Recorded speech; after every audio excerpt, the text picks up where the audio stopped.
বাংলাদেশের আসল পরিচয় কি? এই ইসলাম নিয়ে আমরা সংসদ ভবন সাজাবো, রাজি আছি না নাই? শেকড় ভুলে যাওয়া যাবে না। আমরা ধাপে ধাপে শারিয়া আইনের দিকে যাব ইনশাআল্লাহ, কিন্তু জঙ্গিবাদ দিয়ে নয়, কট্টরপন্থা দিয়ে নয়।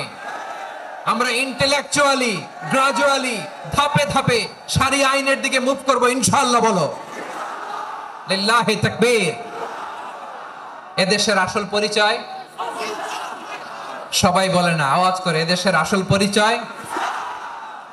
এদেশে আজান শুনে সূর্য ওঠে শহর গ্রামে, এদেশে আজান শুনে সূর্য ডোবে সন্ধ্যা নামে, এদেশে সকল কাজে সবাই বলে বিসমিল্লাহ, এদেশে ভালো কিছু দেখে শুনে হাসি মুখে সবাই বলে মাশা আল্লাহ। সুবহানাল্লাহ সুবহানাল্লাহ সুবহানাল্লাহ সুবহানাল্লাহ সুবহানাল্লাহ সুবহানাল্লাহ সুবহানাল্লাহ সুবহানাল্লাহ। ও নবীন তরুণ, তোমার কিসের এত ভয়? জেনে রেখো বাংলাদেশের আসল পরিচয়। বাংলাদেশের আসল পরিচয় ইসলাম। আওয়াজ তুলে বলো, আসল পরিচয় কি? এদেশে পরস্পরে দেখা হলে দেয় সালাম, এদেশে আমজনতার হৃদয় জুড়ে পাক্কা আলাম। ঠিক না?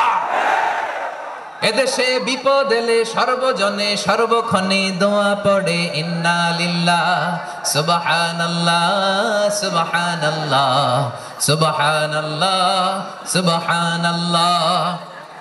এদেশে আজান শুনে সূর্য ওঠে শহর গ্রামে, এদেশে আজান শুনে সূর্য ডোবে সন্ধ্যা নামে, এদেশে সকল কাজে সবাই বলে বিসমিল্লাহ, এদেশে ভালো কিছু দেখে শুনে হাসি মুখে সবাই বলে মাশা আল্লাহ।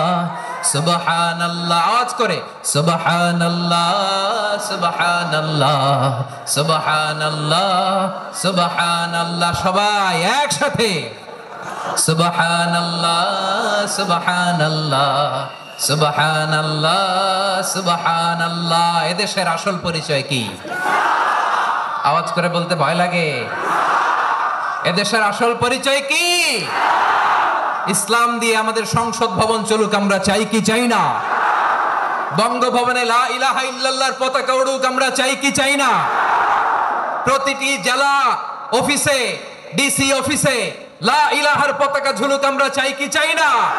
কারা কারা চাই হাত তুলে আল্লাহরে দেখায়।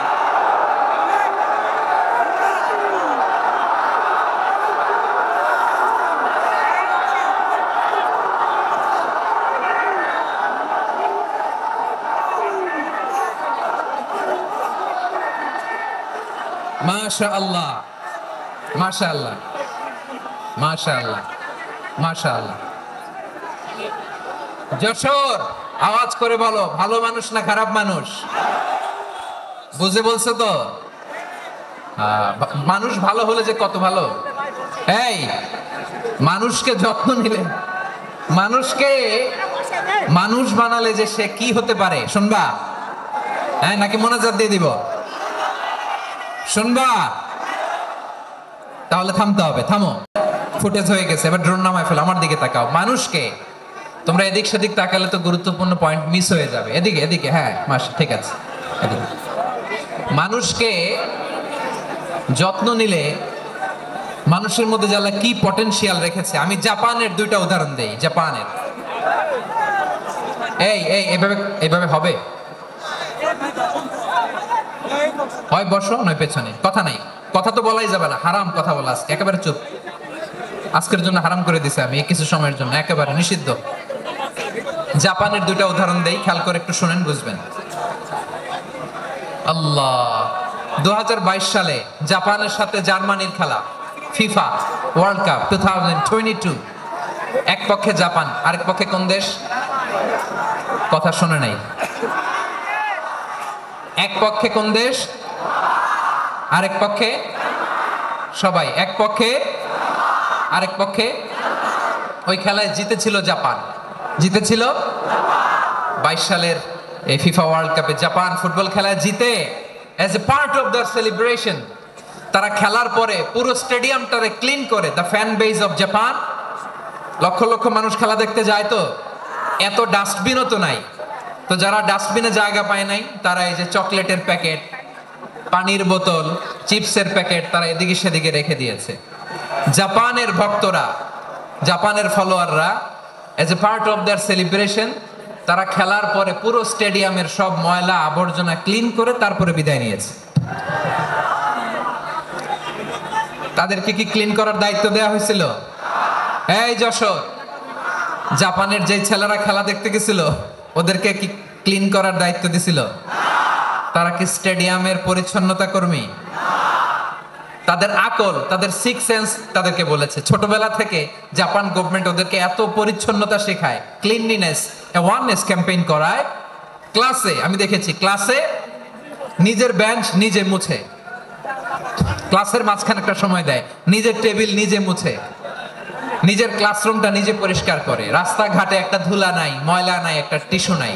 খেলার পরে গোটা বিশ্বকে তাক লাগিয়ে দিয়েছে। জাপানের ফ্যানরা সবার রেখে যাওয়া গার্বেজ, টিস্যু, বোতল পরিষ্কার করে তারপরে স্টেডিয়াম থেকে বিদায় নিয়েছে। আমরা কেন এমন হইতে পারলাম না? আমরা কেন এমন হইতে পারলাম না? জাপানের যারা এগুলো করছে ওদের 3টা করে চোখ না? চোখ তো 3টা, জাপানো লাগো।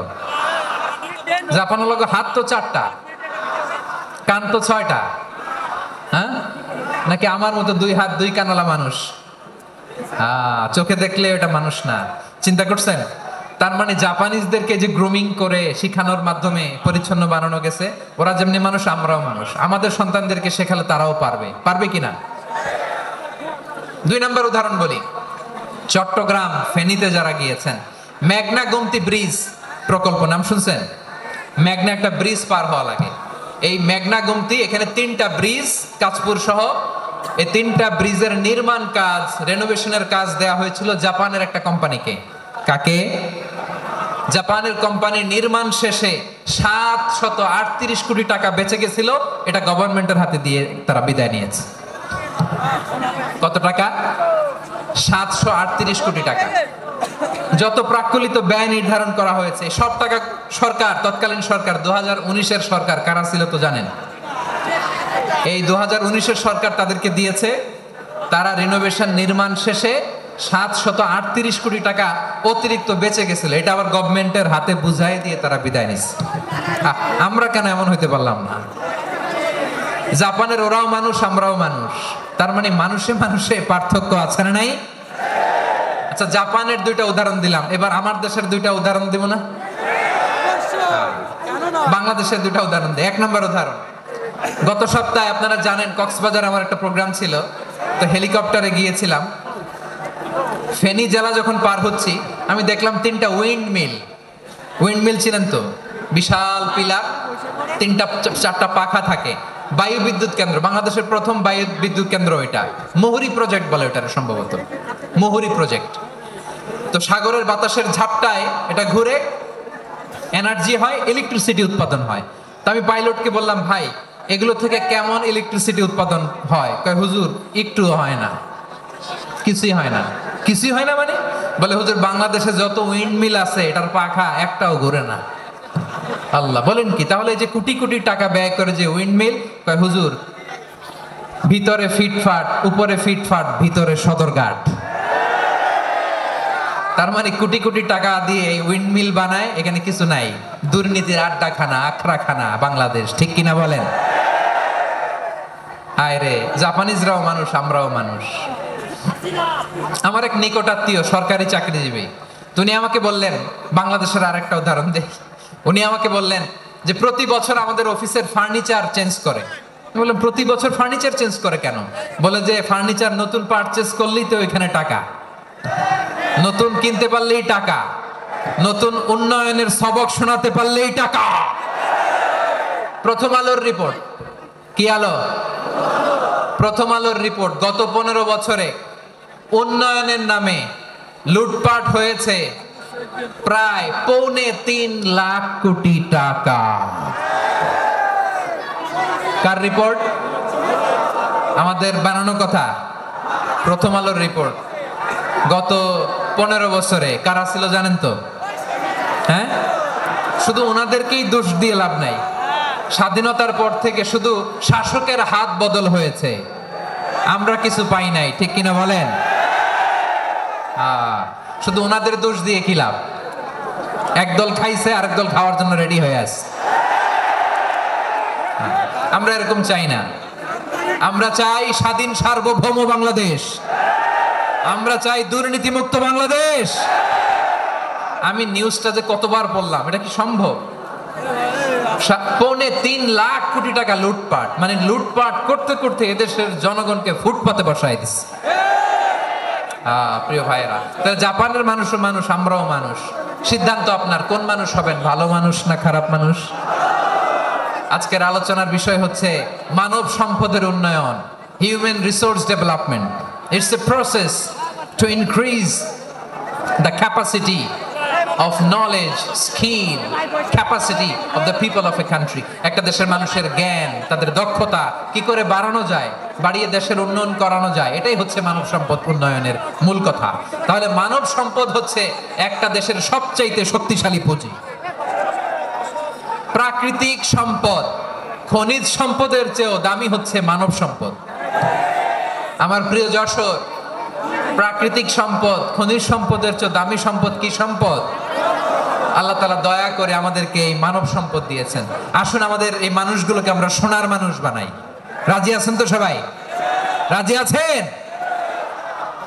মানুষ পারেন এমন কোনো কিছু নাই, চাইলে সব পারে। এজন্য মানুষকে তারবিয়া দিতে হবে, যথাযথভাবে তাদেরকে গড়তে হবে। আসুন আমরা সিরাতের আয়নায় বিশ্বনবীর জীবনী থেকে দেখি তিনি কিভাবে হিউম্যান রিসোর্সকে ম্যানেজ করতেন। যদি আপনাদের সময় হয়, দুই একটা উদাহরণ দিয়ে আজকে আমি আমার আলোচনার বিদায় নিব। হবে সময় হবে কয়েক মিনিট? হ্যাঁ, শান্ত থাকবেন তো? শান্ত থাকবা? হ্যাঁ, ঠিক আছে। এই ধাক্কার মধ্যে ঢুকছে, এবার মজা বুঝতেছো তো?